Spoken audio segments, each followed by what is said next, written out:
ओम शांति। 4 फरवरी 2025। आज की मुरली। मीठे बच्चे, बाप तुम्हें अविनाशी ज्ञान रत्नों का दान देते हैं। तुम फिर औरों को दान देते रहो। इसी दान से सद्गति हो जाएगी। प्रश्न: कौन सा नया रास्ता तुम बच्चों के सिवाय कोई भी नहीं जानता है? उत्तर: घर का रास्ता व स्वर्ग जाने का रास्ता अभी बाप द्वारा तुम्हें मिला है।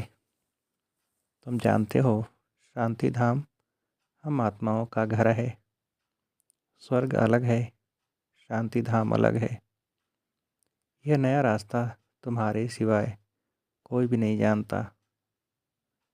तुम कहते हो, अब कुंभकर्ण की नींद छोड़ो, आँख खोलो, पावन बनो। पावन बनकर ही घर जा सकेंगे। गीत: जाग सजनिया जाग। ओम शांति। भगवान वाच: यह तो बाप ने समझाया है कि मनुष्य को व देवताओं को भगवान नहीं कहा जाता, क्योंकि इनका साकारी रूप है। बाकी परमपिता परमात्मा का न आकारी न साकारी रूप है, इसलिए उनको शिव परमात्माए नमः कहा जाता है। ज्ञान का सागर वह एक ही है। कोई मनुष्य में ज्ञान हो नहीं सकता। किसका ज्ञान? रचता और रचना के आदि मध्य अंत का ज्ञान, अथवा आत्मा और परमात्मा का यह ज्ञान कोई में नहीं है। तो बाप आकर जगाते हैं, हे सजनिया, हे भक्तियाँ जागो। सभी मेल अथवा फीमेल भक्तियाँ हैं, भगवान को याद करते हैं। सभी ब्राइड्स याद करती हैं एक ब्राइड ग्रूम को। सभी आशिक आत्माएं परमपिता परमात्मा मासोक को याद करती हैं। सभी सीताएं हैं। राम एक परमपिता परमात्मा है। राम अक्षर क्यों कहते हैं? रावण राज्य है ना, तो उसकी भेंट में राम राज्य कहा जाता है। राम है बाप, जिसको ईश्वर भी कहते हैं, भगवान भी कहते हैं। असली नाम उनका है शिव। तो अब कहते हैं जागो, अब नवयुग आता है, पुराना खत्म हो रहा है। इस महाभारत लड़ाई के बाद सतयुग स्थापन होता है और इन लक्ष्मी नारायण का राज्य होगा। पुराना कलयुग खत्म हो रहा है, इसलिए बाप कहते हैं, बच्चे, कुंभकर्ण की नींद छोड़ो, अब आँख खोलो। नई दुनिया आती है। नई दुनिया को स्वर्ग सतयुग कहा जाता है। यह है नया रास्ता। यह घर व स्वर्ग में जाने का रास्ता कोई भी जानते नहीं हैं। स्वर्ग अलग है, शांति धाम जहाँ आत्माएं रहती हैं वह अलग है। अब बाप कहते हैं, जागो, तुम रावण राज्य में पतित हो गए हो। इस समय एक भी पवित्र आत्मा नहीं हो सकती। पुण्य आत्मा नहीं कहेंगे। भल मनुष्य दान पुण्य करते हैं, परंतु पवित्र आत्मा तो एक भी नहीं है। यहाँ कलयुग में है पतित आत्माएं, सतयुग में है पावन आत्माएं। इसलिए कहते हैं, हे शिव बाबा, आकर हमको पावन आत्मा बनाओ। यह पवित्रता की बात है। इस समय बाप आकर तुम बच्चों को अविनाशी ज्ञान रत्नों का दान देते हैं। कहते हैं, तुम भी औरों को दान देते रहो, तो 5 विकारों का ग्रहण छूट जाए। 5 विकारों का दान दो तो दुख का ग्रहण छूट जाए। पवित्र बन सुखधाम में चले जाएंगे। 5 विकारों में नंबर 1 है काम। उसको छोड़ पवित्र बनो। खुद भी कहते हैं, हे पतित पावन, हमको पावन बनाओ। पतित विकारी को कहा जाता है। यह सुख और दुख का खेल भारत के लिए ही है। बाप भारत में ही आकर साधारण तन में प्रवेश करते हैं। फिर इनकी भी बायोग्राफी बैठ सुनाते हैं। यह है सब ब्राह्मण ब्राह्मणीय प्रजापिता ब्रह्मा की औलाद। तुम सबको पवित्र बनने की युक्ति बताते हो। ब्रह्मा कुमार और ब्रह्मा कुमारियाँ तुम विकार में जा नहीं सकते हो। तुम ब्राह्मणों का यह एक ही जन्म है। देवता वर्ण में तुम 20 जन्म लेते हो। वैश्य शूद्र वर्ण में 63 जन्म। ब्राह्मण वर्ण का यह एक अंतिम जन्म है जिसमें ही पवित्र बनना है। बाप कहते हैं पवित्र बनो। बाप की याद अथवा योग बल से विकर्म भस्म होंगे। यह एक जन्म पवित्र बनना है। सतयुग में तो कोई पतित होता नहीं।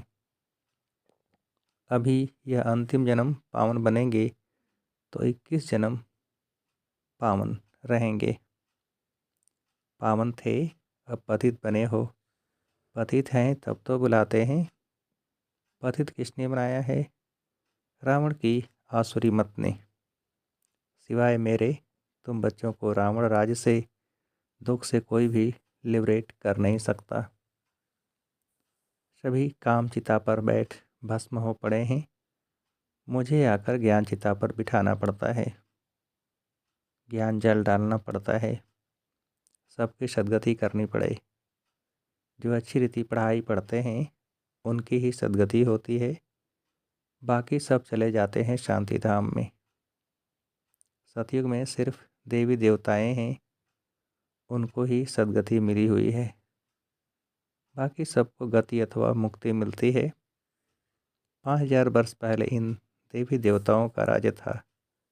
लाखों वर्ष की बात है नहीं। अब बाप कहते हैं मीठे मीठे बच्चों, मुझ बाप को याद करो। मनमना भव अक्षर तो प्रसिद्ध है। भगवान वाच, कोई भी देहधारी को भगवान नहीं कहा जाता। आत्माएं तो एक शरीर छोड़ दूसरा लेती हैं। कभी स्त्री कभी पुरुष बनती हैं। भगवान कभी भी जन्म मरण के खेल में नहीं आता। यह ड्रामा अनुसार नूद है। एक जन्म न मिले दूसरे से, फिर तुम्हारा यह जन्म रिपीट होगा तो यही एक्ट यही फीचर्स फिर लेंगे। यह ड्रामा अनादि बना बनाया है। यह बदल नहीं सकता। श्री कृष्ण को जो शरीर सतयुग में था वह फिर वहाँ मिलेगा। वह आत्मा तो अभी यहाँ है। तुम अभी जानते हो हम सो बनेंगे। यह लक्ष्मी नारायण के फीचर्स एक्यूरेट नहीं हैं। बनेंगे फिर भी वही। यह बातें नया कोई समझ न सके। अच्छी रीति जब किसको समझाओ तब 84 का चक्र जानेंगे और समझेंगे बरोबर। हर एक जन्म में नाम रूप फीचर्स आदि अलग अलग होते हैं। अभी इनके अंतिम 84वें जन्म के फीचर्स यह हैं, इसलिए नारायण के फीचर्स करीब करीब ऐसे दिखाए हैं, नहीं तो मनुष्य समझ न सके। तुम बच्चे जानते हो मम्मा बाबा ही यह लक्ष्मी नारायण बनते हैं। यहाँ तो 5 तत्व पवित्र है नहीं। यह शरीर सब पतित हैं। सतयुग में शरीर भी पवित्र होते हैं। श्री कृष्ण को मोस्ट ब्यूटीफुल कहते हैं। नेचुरल ब्यूटी होती है। यहाँ विलायत में भल गोरे मनुष्य हैं, परंतु उनको देवता थोड़े ही कहेंगे। दैवी गुण तो नहीं है ना। तो बाप कितना अच्छी रीति बैठ समझाते हैं। यह है ऊंच ते ऊंच पढ़ाई जिससे तुम्हारी कितनी ऊंच कमाई होती है। अनगिनत हीरे जवाहर धन होता है। वहाँ तो हीरे जवाहरों के महल थे। अभी वह सब गुम हो गया है। तो तुम कितने धनवान बनते हो। अपरम अपार कमाई है 21 जन्मों के लिए। इसमें बहुत मेहनत चाहिए। देही अभिमानी बनना है। हम आत्मा हैं। यह पुराना शरीर छोड़ अब वापस अपने घर जाना है। बाप अभी लेने के लिए आए हैं। हम आत्मा ने 84 जन्म अब पूरे किए, अब फिर पावन बनना है। बाप को याद करना है, नहीं तो क़यामत का समय है, सजाएं खाकर वापस चले जाएंगे। हिसाब किताब तो सबको चुकतो करना ही है। भक्ति मार्ग में काशी कलवट खाते थे तो भी कोई मुक्ति को नहीं पाते। वह है भक्ति मार्ग, यह है ज्ञान मार्ग। इसमें जीव घात करने की दरकार नहीं रहती। वह है जीव घात, फिर भी भावना रहती है कि मुक्ति को पाएं। इसलिए पापों का हिसाब किताब चुकतो हो फिर चालू होता है। अभी तो काशी कलवट का कोई मुश्किल साहस रखते हैं, बाकी मुक्ति व जीवन मुक्ति नहीं मिल सकती। बाप बिगैर जीवन मुक्ति कोई दे ही नहीं सकते। आत्माएं आती रहती हैं, फिर वापस कैसे जाएंगे? बाप ही आकर सर्व की सद्गति कर वापस ले जाएंगे। सतयुग में बहुत थोड़े मनुष्य रहते हैं। आत्मा तो कभी विनाश नहीं होती है। आत्मा अविनाशी है, शरीर विनाशी है। सतयुग में आयु बड़ी होती है, दुख की बात नहीं। एक शरीर छोड़ दूसरा ले लेते हैं। जैसे सर्प का मिसाल है, उसको मरना नहीं कहा जाता है, दुख की बात है नहीं। समझते हैं अब टाइम पूरा हुआ है, इस शरीर को छोड़ दूसरा लेंगे। तुम बच्चों को इस शरीर से डिटैच होने का अभ्यास यहाँ ही डालना है। हम आत्मा हैं, अब हमको घर जाना है, फिर नई दुनिया में आएंगे, नई खाल लेंगे। यह अभ्यास डालो। तुम जानते हो आत्मा 84 शरीर लेती है। मनुष्यों ने फिर 84 लाख का दिया है। बाप के लिए तो फिर अनगिनत ठिक्कर बित्तर में कह देते हैं। उसको कहा जाता है धर्म की ग्लानि। मनुष्य स्वच्छ बुद्धि से बिल्कुल तुच्छ बन जाते हैं। अब बाप तुमको स्वच्छ बुद्धि बनाते हैं, स्वच्छ बनते हो याद से। बाप कहते हैं अब नवयुग आता है, उसकी निशानी यह महाभारत लड़ाई है। यह वही मूसलों वाली लड़ाई है जिसमें अनेक धर्म विनाश, एक धर्म की स्थापना हुई थी। तो ज़रूर भगवान होगा ना। श्री कृष्ण यहाँ कैसे आ सके? ज्ञान का सागर निराकार या श्री कृष्ण? श्री कृष्ण को यह ज्ञान ही नहीं होगा, यह ज्ञान ही गुम हो जाता है। तुम्हारे भी फिर भक्ति मार्ग में चित्र बनेंगे। तुम पूज्य ही पुजारी बनते हो, कला कम हो जाती है, आयु भी कम होती जाती है, क्योंकि भोगी बन जाते हो। वहाँ है योगी। ऐसे नहीं कि किसकी याद में योग लगाते हो, वहाँ है ही पवित्र। श्री कृष्ण को भी योगेश्वर कहते हैं। इस समय श्री कृष्ण की आत्मा बाप के साथ योग लगा रही है। श्री कृष्ण की आत्मा इस समय योगेश्वर है। सतयुग में योगेश्वर नहीं कहेंगे, वहाँ तो प्रिंस बनती है। तो तुम्हारी पिछाड़ी में ऐसी अवस्था रहनी चाहिए जो सिवाय बाप के और कोई शरीर की याद न रहे। शरीर से और पुरानी दुनिया से ममत्व मिट जाए। सन्यासी रहते तो पुरानी दुनिया में हैं, परंतु घर बार से ममत्व मिटा देते हैं। ब्रह्म को ईश्वर समझ उनसे योग लगाते हैं। अपने को ब्रह्मज्ञानी तत्वज्ञानी कहते हैं। समझते हैं हम ब्रह्म में लीन हो जाएंगे। बाप कहते हैं यह सब रंग है, राइट तो मैं हूँ, मुझे ही ट्रुथ कहा जाता है। तो बाप समझाते हैं याद की यात्रा बड़ी पक्की चाहिए। ज्ञान तो बड़ा सहज है, देही अभिमानी बनने में ही मेहनत है। बाप कहते हैं किसकी भी देह याद न आए, यह है भूतों की याद, भूत पूजा। मैं तो अशरीरी हूँ, तुमको याद करना है मुझे। इन आँखों से देखते हुए बुद्धि से बाप को याद करो। बाप के डायरेक्शन पर चलो तो धर्मराज की सजाओं से छूट जाएंगे। पावन बनेंगे तो सजाएं खत्म हो जाएंगी। बड़ी भारी मंजिल है। प्रजा बनना तो बहुत सहज है, उसमें भी साहूकार प्रजा, गरीब प्रजा कौन कौन बन सकते हैं। सब समझाते हैं, पिछाड़ी में तुम्हारे बुद्धि का योग रहना चाहिए, बाप और घर से। जैसे एक्टर्स का नाटक में पार्ट पूरा होता है तो बुद्धि घर में चली जाती है। यह है बेहद की बात। वह होती है हद की आमदनी। यह है बेहद की आमदनी। अच्छे एक्टर्स की आमदनी भी बहुत होती है ना। तो बाप कहते हैं, गृहस्थ व्यवहार में रहते बुद्धि योग वहाँ लगाना है। वह आशिक मासुक होते हैं एक दो के, यहाँ तो सब आशिक हैं एक मासूक के। उनको ही सब याद करते हैं। वंडरफुल मुसाफिर है ना। इस समय आए हैं सब दुखों से छुड़ाकर सद्गति में ले जाने लिए। उनको कहा जाता है सच्चा सच्चा मासूक। वह एक दो के शरीर पर आशिक होते हैं, विकार की बात नहीं। उसको कहेंगे देह अभिमान का योग। वह भूतों की याद हो गई। मनुष्य को याद करना माना पांच भूतों को, प्रकृति को याद करना। बाप कहते हैं प्रकृति को भूल मुझे याद करो। मेहनत है ना। और फिर दैवी गुण भी चाहिए। कोई से बदला लेना, यह भी आसुरी गुण है।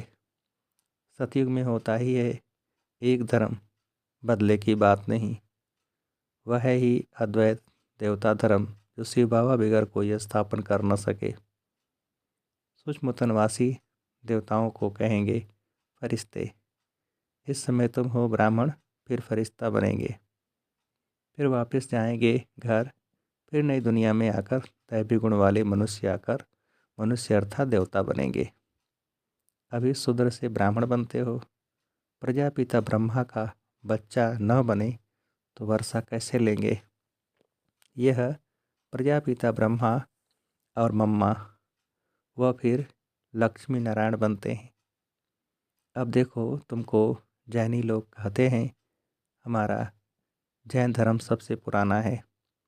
अब वास्तव में महावीर तो आदिदेव ब्रह्मा को ही कहते हैं, है ब्रह्मा ही।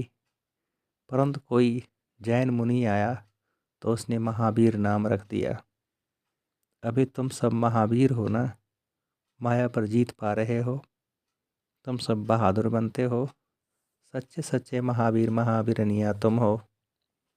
तुम्हारा नाम है शिव शक्ति। शेर पर सवारी है और महारथियों की हाथी पर। फिर भी बाप कहते हैं बड़ी भारी मंजिल है। एक बाप को याद करना है तो विक्रम विनाश हो, और कोई रास्ता नहीं है। योग बल से तुम विश्व पर राज्य करते हो। आत्मा कहती है अब मुझे घर जाना है। यह पुरानी दुनिया है। यह है बेहद का संन्यास। गृहस्थ व्यवहार में रहते पवित्र बनना है और चक्र को समझने से चक्रवर्ती राजा बन जाएंगे। अच्छा, मीठे मीठे सिकेल बच्चों प्रति माता पिता बाप दादा का याद प्यार और गुड मॉर्निंग। रूहानी बाप के रूहानी बच्चों को नमस्ते। हम रूहानी बच्चों की रूहानी बाप को नमस्ते। धारणा के लिए मुख्य सार। पहली पॉइंट, धर्मराज की सजाओं से बचने के लिए किसी की भी देह को याद नहीं करना है। इन आँखों से सब कुछ देखते हुए एक बाप को याद करना है। अशरीरी बनने का अभ्यास करना है, पावन बनना है। दूसरी पॉइंट, मुक्ति और जीवन मुक्ति का रास्ता सबको बताना है। अब नाटक पूरा हुआ, घर जाना है। इस स्मृति से बेहद की आमदनी जमा करनी है। वरदान, 1 सेकंड की बाजी से सारे कल्प की तकदीर बनाने वाले श्रेष्ठ तकदीरवान भव। विस्तार, इस संगम के समय को वरदान मिला है, जो चाहे जैसा चाहे जितना चाहे उतना भाग्य बना सकते हैं, क्योंकि भाग्य विधाता बाप ने तकदीर बनाने की चाबी बच्चों के हाथ में दी है। लास्ट वाला भी फास्ट जाकर फर्स्ट आ सकता है। सिर्फ सेवाओं के विस्तार में स्वयं की स्थिति सेकंड में सार स्वरूप बनाने का अभ्यास करो। अभी अभी डायरेक्शन मिले, 1 सेकंड में मास्टर बीज हो जाओ तो टाइम न लगे। इस 1 सेकंड की बाजी से सारे कल्प की तकदीर बना सकते हैं। स्लोगन: डबल सेवा द्वारा पावरफुल वायुमंडल बनाओ तो प्रकृति दासी बन जाएगी। डबल सेवा द्वारा पावरफुल वायुमंडल बनाओ तो प्रकृति दासी बन जाएगी। अच्छा, ओम शांति।